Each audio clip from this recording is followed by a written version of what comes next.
Queridos alunas, queridos alunos, retornamos aqui com as nossas aulas da base comum, com o objeto Conhecimento Brasil, a Primeira República. Esta que é a quinta aula das 8 previstas. Semana 17, que vai do dia 17 ao dia 21 de maio de 2021.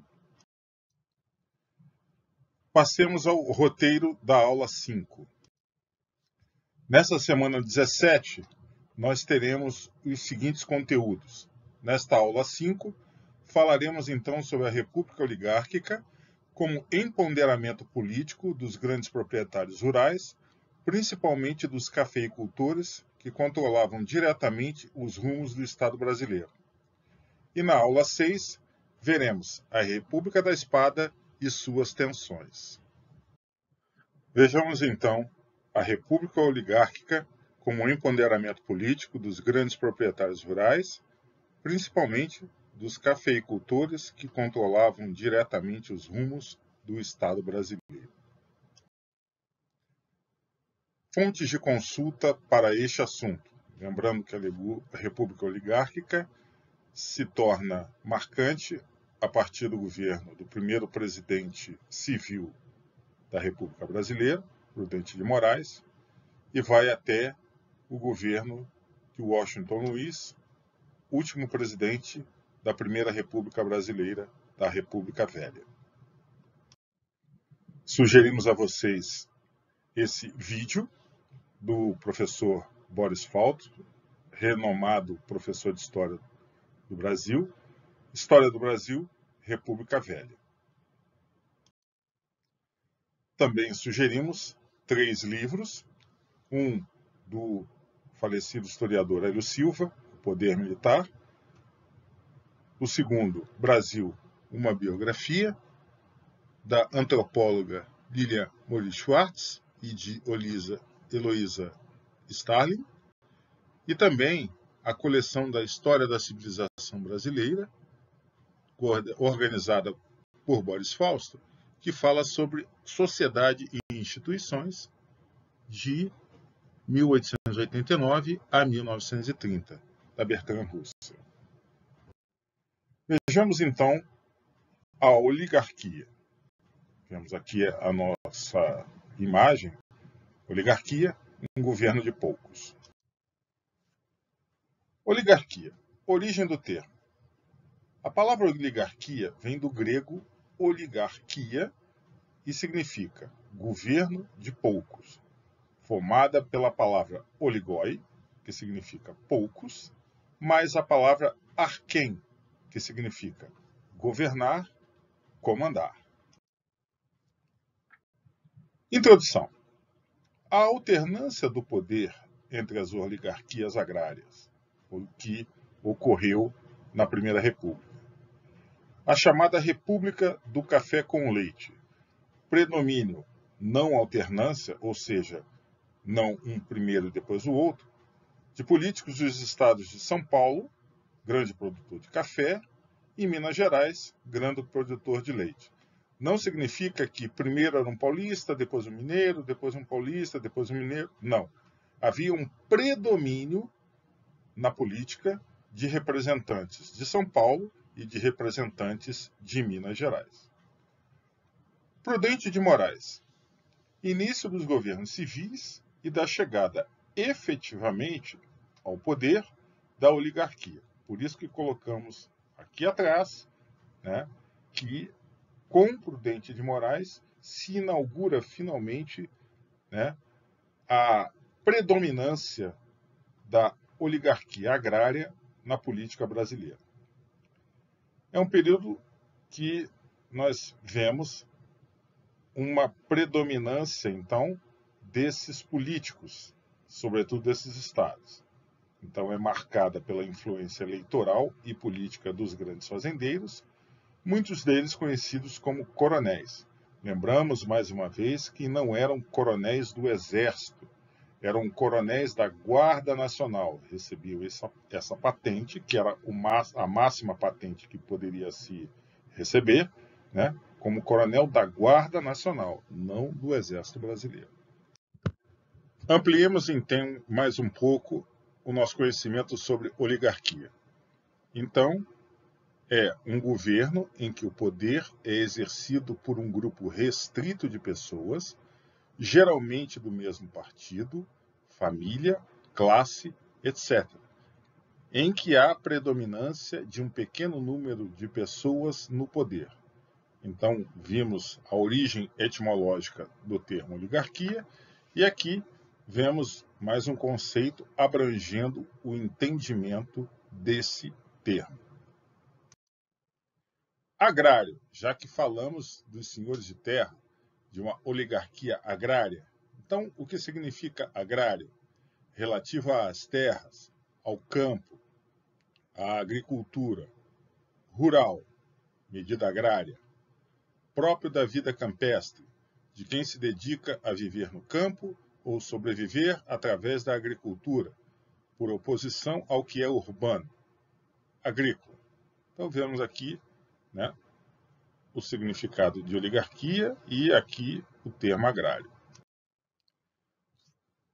O voto na república oligárquica é restrito à minoria. Pequena parcela da população votava, não eram todos naquela época. Por exemplo, os analfabetos não votavam. A partir do historiador José Murilo de Carvalho, cuja obra já foi citada aqui nas aulas, 15% da população naquela época era alfabetizada, 20% da população era masculina. Na última década do Império, existiam 12 milhões de habitantes e somente isso era 1% da população que participava das eleições. Então, muito pouca gente. Então, vemos aqui nesse quadro uma estimativa da população brasileira na República Velha.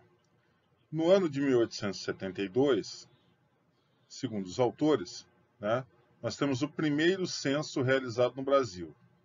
A estimativa da população era de 9.930.478 habitantes. Uma nota de observação: os resultados não incluem 181.583 habitantes, estimados para 32 paróquias, nas quais não foi feito o recenseamento na data determinada. Ou seja, não foi no momento que os outros números foram levantados, esses aqui não foram computados à época. Lembrando que tudo isso aqui é fonte do IBGE. Em 1890, a estimativa da população era de 14.333.915 habitantes. Já em 1900, 10 anos depois, 17.438.434 habitantes.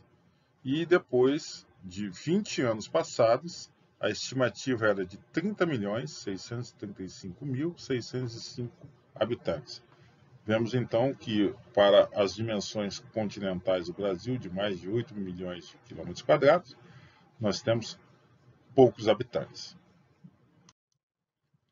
Vejamos agora o voto aberto, característica da época. Os chefes políticos pressionavam os eleitores. Não havia justiça eleitoral, mas sim uma comissão verificadora no Congresso Nacional. E existia a chamada degola, um impedimento da oposição em subir ao poder. Então, a votação era controlada pela situação. Aqueles que desejavam fazer a alternância de poder, aqueles que estavam na oposição, não conseguiam fazer isso, e esse instrumento chamado de degola, ele era utilizado pela situação para permanecer no poder. Vejamos agora, então, o que é coronelismo. A política foi dominada por grandes proprietários rurais, que se tornaram líderes políticos das cidades ou das regiões onde se estabeleceram. Como eram chamados de coronéis, lembrando coronéis da Guarda Nacional, a prática recebeu o nome de coronelismo. Lembrando então, a criação da Guarda Nacional em 1831.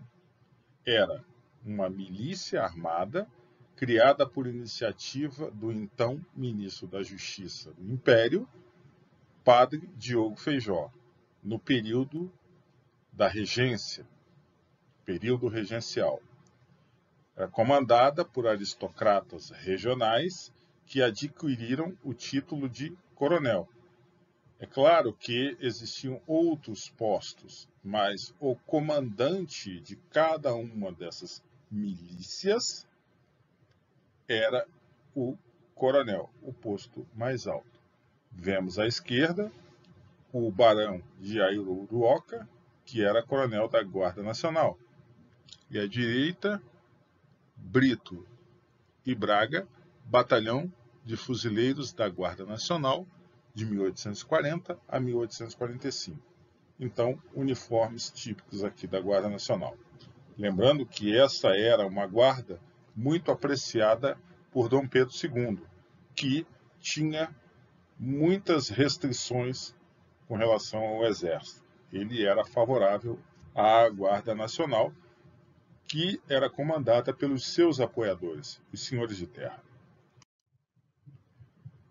Ampliando o nosso termo, coronelismo.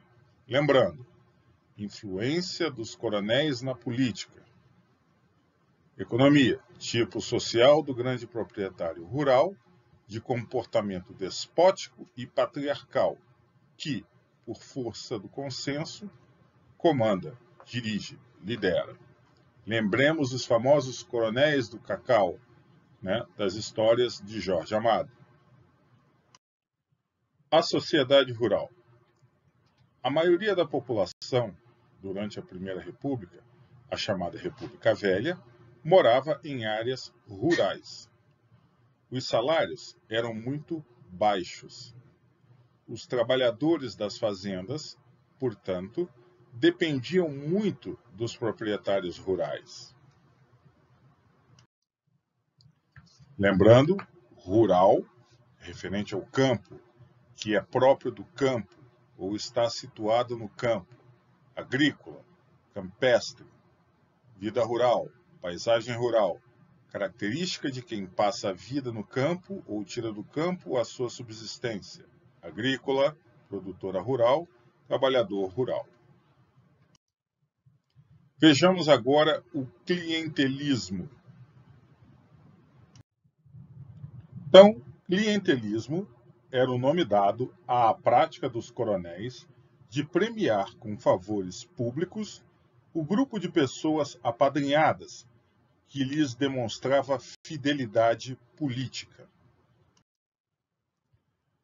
Ampliando o termo, clientelismo, ação ou fato de um político ou partido político procurar ampliar seu eleitorado utilizando processos mais ou menos demagógicos e favoritistas. Vejamos o famoso voto de cabresto. Notem aqui esta imagem famosa de Storni, Careta, 19 de fevereiro de 1927. Tirado de Renato Lemos, o organizador, Uma História do Brasil através da caricatura, 1840-2006. Rio de Janeiro, bom texto, 2006, página 35, adaptado. Então vemos a famosa revista Careta, que era uma revista satírica da época. O voto aberto, dado sob pressão, ficou conhecido como voto de cabresto. Era uma expressão popular que significava voto induzido, imposto, e que não expressava a vontade do eleitor. Novamente, voto de cabresto, sistema de controle político caracterizado pelo abuso de poder, pelo uso da máquina pública para favorecer candidatos que compram votos ou usam desses artifícios. Isso levava, então, a fraudes eleitorais. Fraudes eleitorais eram decorrentes do grande poder nas mãos dos coronéis, e da ausência de uma justiça eleitoral independente. E o que é fraude? Logro, falsificação de produtos, documentos, marcas, etc. Qualquer ação ilícita, desonesta, ardilosa, que busca enganar ou ludibriar alguém. Contrabando, inserção de mercadorias estrangeiras sem o pagamento de impostos, fraude tributária. Ou seja, fraudar é enganar. Ela se manifestava de várias formas, como, por exemplo, falsificações de documentos para que menores e analfabetos pudessem votar, inscrição de pessoas falecidas como eleitoras, violação de urnas e a adulteração das cédulas de votação e contagem errada dos votos para favorecer o candidato do coronel. Então vemos que as fraudes eleitorais eram muito generalizadas durante o período da República Oligárquica. A estrutura de poder. Os coronéis mais poderosos dos municípios faziam alianças com os coronéis dos outros municípios. Estas alianças elegiam o governador daquele estado. O governador eleito retribuía o apoio dessa aliança com favores prestados para essa rede de apoio. Essa situação gerava a permanência no poder de um mesmo grupo político em eleições sucessivas. O coronelismo não teve a mesma influência política e social em todos os lugares do Brasil. Variou de acordo com o Estado. Lembramos então aqui o que chamamos de a política dos governadores. Ou seja, os coronéis de uma região falavam com os coronéis de regiões próximas e estabeleciam as pessoas que concorreriam às eleições. Em troca, essas pessoas eleitas, apoiadas pelos coronéis, lhes prestavam favores. Os coronéis de várias regiões formavam uma base eleitoral que cuidava da eleição do governador do seu estado. Então, os governadores do estado, eles possuíam uma forte ligação com a base eleitoral que era controlada pelos coronéis. Os governadores, então, se uniam para eleger o presidente. Portanto, o presidente contava com o apoio dos governadores e os governadores, em troca de apoio do presidente, eles o elegiam. Então, o presidente do Brasil passava a favorecer os governadores que o apoiaram.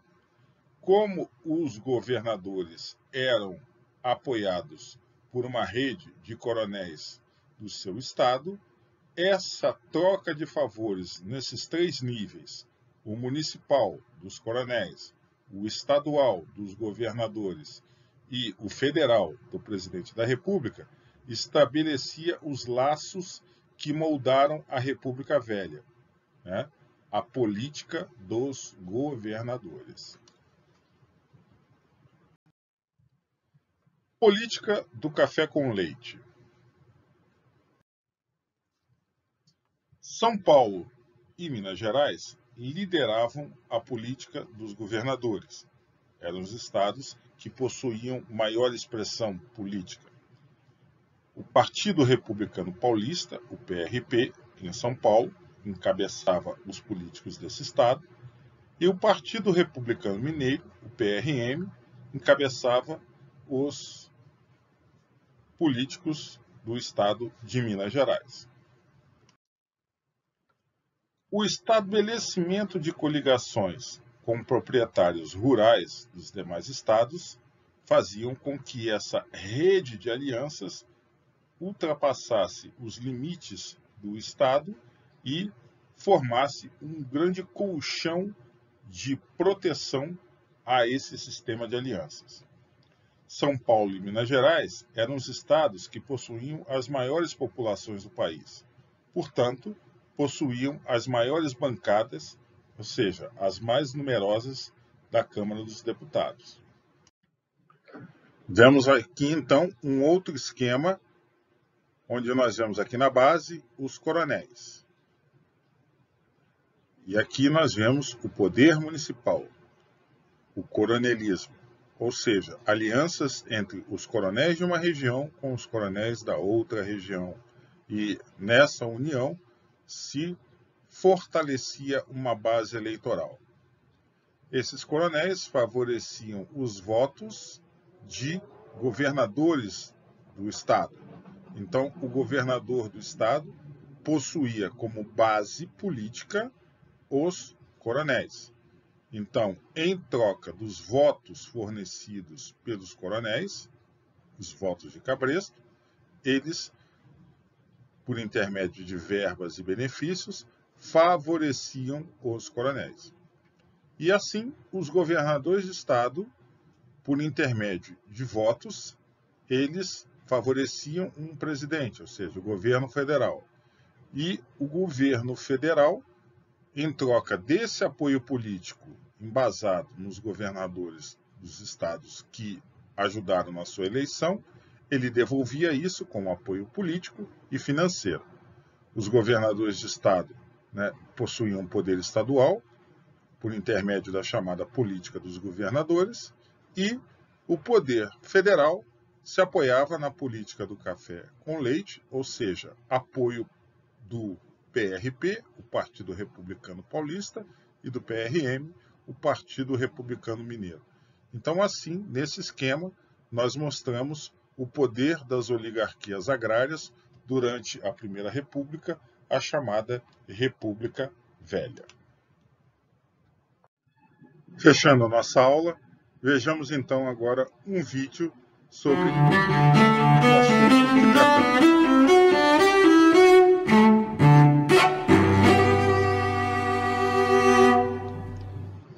A República Velha foi um período da história do Brasil que durou de 1889 a 1930 e é representada pelo poder das oligarquias rurais. No Desvendando a História desta edição, vamos entender mais sobre um arranjo político característico dessa fase, conhecido como política do café com leite. Entender o processo democrático e político que vivemos é também olhar para o passado. A divisão de poder, uma das características da política do café com leite, deixou resquícios até hoje. Na verdade, ela aponta para uma hegemonia que se dá tanto no campo político quanto no campo econômico. Politicamente, nós temos dois personagens importantes, que é o Partido Republicano Paulista e o Partido Republicano Mineiro. O período o contexto, portanto, é o da República Oligárquica, que vai suceder a República da Espada. O primeiro presidente da República Oligárquica, Prudente de Moraes, ele é paulista, grande fazendeiro de café, membro do Partido Republicano Paulista, portanto. Em meio a diversos acordos procurando a satisfação política de todos os lados, os dois partidos que correspondiam aos estados mais ricos e populosos do Brasil estavam sedentos por poder. Mas afinal, quem é representado pelo café e quem é representado pelo leite?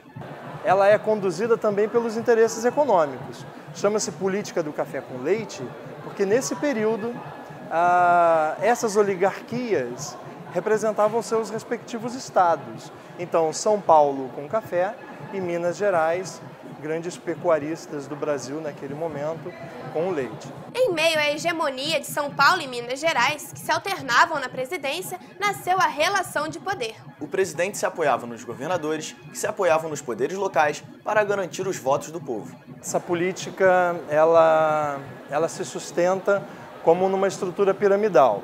No governo de Campos Salles, por exemplo, a gente vê bem nítida essa questão das relações de poder em que uns políticos em esferas maiores se apoiam em outros em esferas menores. Então, o que era a política dos governadores? Era a política de acordos mútuos, onde o presidente se apoiava nos governadores e esses nas elites locais. Então, o que o presidente queria? Ele queria uma boa bancada de apoio e ele recorria aos governadores para que ele apoiasse dentro dessa política nacional e desse a ele uma câmara de sustento, né, das suas opções. A mesma coisa acontecia em nível local. Os governadores se apoiavam em quem? Nos coronéis. Né? O que é o coronelismo? O coronelismo é a velha política em que você fazia uso principalmente do voto de cabresto, e o voto ele não era universal, ele era restrito aos homens de sexo masculino, alfabetizados. Você pode ver que pouca gente votava. E os poucos que votavam com essa questão que a gente chama voto de cabresto, ou seja, eram obrigados em votar nos candidatos que os coronéis indicavam. Percebendo que o café tinha uma importância maior no cenário mundial, o presidente Washington Luiz, representante do Partido Paulista, tentou burlar o acordo que existia com o Partido Mineiro. Além disso, a alternância da presidência, somente entre dois estados, já causava um descontentamento do restante do país. Como o café era o produto mais relevante, São Paulo se percebe numa condição privilegiada. E na medida que ele tenta burlar essa alternância, que a gente tem a fragilidade da instituição. Essa política ela chega ao fim pelo próprio esgotamento da política em si, dessas relações de poder. Uma vez que São Paulo e Minas Gerais iam se alternando no governo, outros estados, obviamente, se sentiam excluídos, como a maior parte do povo brasileiro era excluído do sistema político, outros estados eram excluídos dessa representatividade. Esse sistema se esgota, até que aparece um novo personagem, que é Getúlio Vargas, em 1930, e ele diz uma frase que é muito curiosa. Ele diz assim: hoje começamos um estado novo, porque a república de antes é velha. E é o nome que se dá até hoje a essa República Velha. A importância desse período na história deixou cicatrizes que até hoje ajudam a determinar o andamento do país. E a história não para por aqui. O blog da TV Uva tem um conteúdo exclusivo sobre o assunto esperando por você. Até o próximo Desvendando.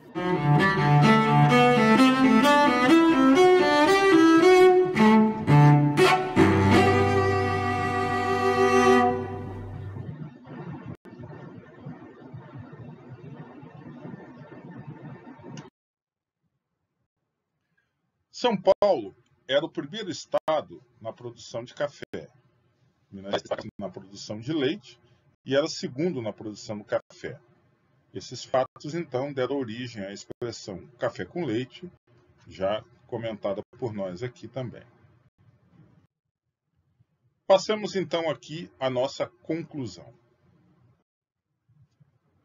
A força adquirida pelos senhores de terra, particularmente os cafeicultores, no Segundo Reinado, ganhou ainda mais força no cenário político da Primeira República. A força desses donos de terra passou a se fazer sentir no panorama político. Isso gerou uma série de reações, muitas à custa de sangue brasileiro. As oligarquias agrárias foram um sinal marcante da chamada República Velha. Queridos alunos, queridas alunas, então concluímos aqui essa importante parte da nossa história do Brasil, que foi a República Velha, particularmente a chamada República Oligárquica.